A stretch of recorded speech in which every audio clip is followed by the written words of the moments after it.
I want to show you how a single convention vote in 1948 fractured American politics for generations. When the Democratic Party adopted a civil rights plank that summer, Southern delegates didn't just object, they walked out. They formed their own party and set in motion a realignment that would flip the electoral map. The Dixiecrats lasted only one election cycle, but their logic, that federal protection of black Americans threatened white Southern power, became the template for decades of political strategy. This is the story of how racism didn't just influence American politics, it restructured. Now, 1948 wasn't random.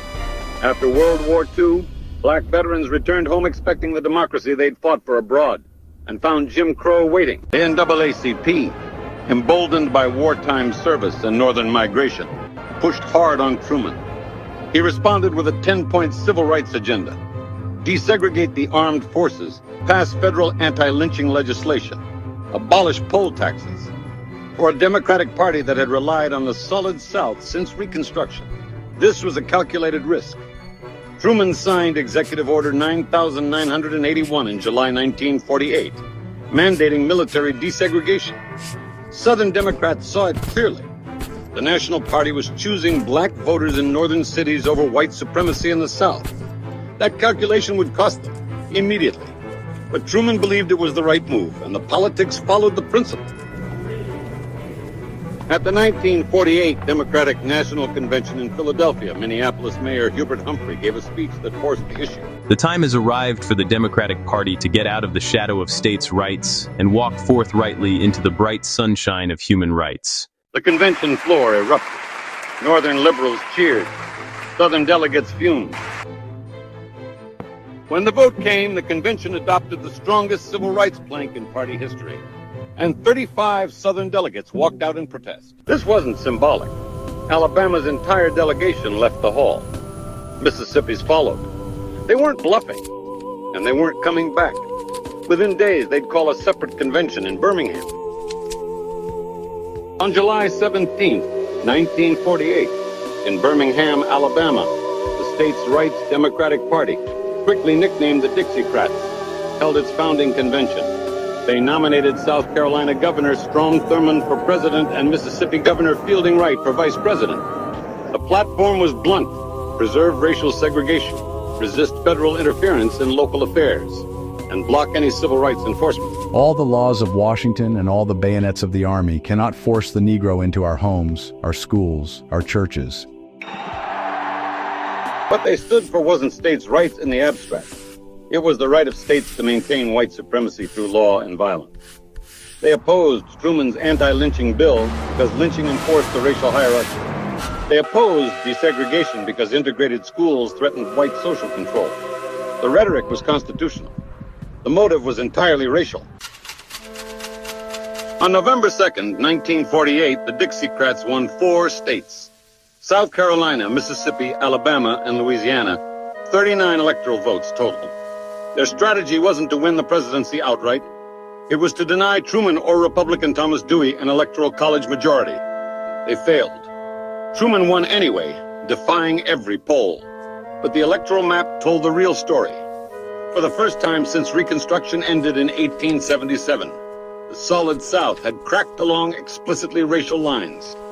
If you overlay a map of Dixiecrat support with a map of black population density, the correlation is nearly perfect. Counties with the highest percentages of black residents, where white fear of political and social change was most acute, voted Dixiecrat at the highest. Rates. This wasn't a protest vote or a temporary tantrum. It was a realignment in embryo, and everyone knew it. The Dixiecrats dissolved as a formal party by 1950. But their ideological framework didn't disappear. It metastasized. States' rights became the polite, constitutionally respectable wrapper for opposition to civil rights. When politicians said they supported local control, what they actually meant was no federal enforcement of desegregation. This rhetorical shift mattered enormously because it allowed segregationists to reframe naked racism as a principled defense of federalism. But the principle only applied selectively when federal power threatened white supremacy. When federal power had supported segregation for decades, or enforced fugitive slave laws, or protected white property rights, states' rights were never invoked. The principle was a tool, not a belief.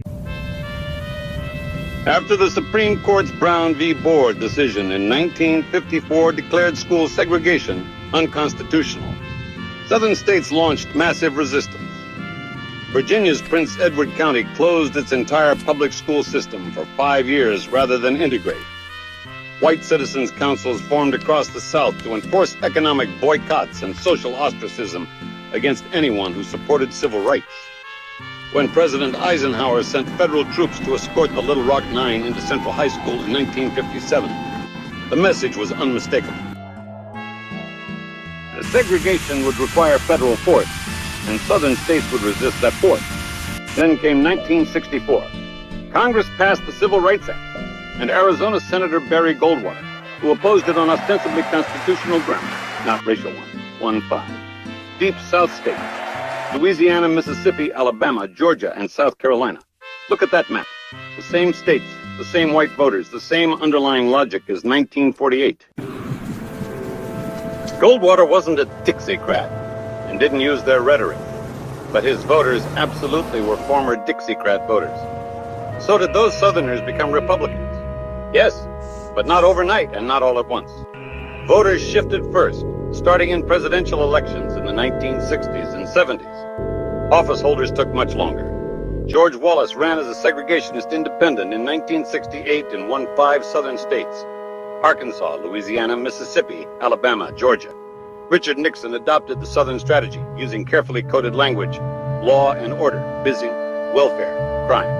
By 1980, Ronald Reagan was winning the South decisively, launching his general election campaign in Philadelphia, Mississippi, where 3 civil rights workers had been murdered in 1964.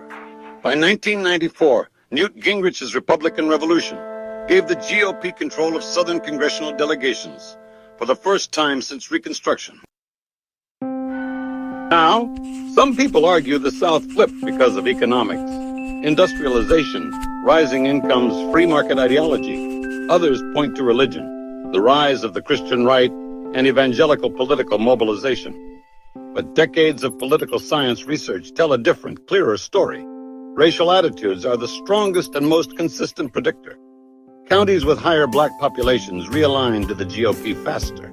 White voters who expressed opposition to civil rights switched parties sooner. The white evangelical realignment with the Republican Party followed. Not preceded, the racial realignment, it was a consequence, not a cause. The rhetoric evolved to stay socially acceptable, but the core remained unchanged.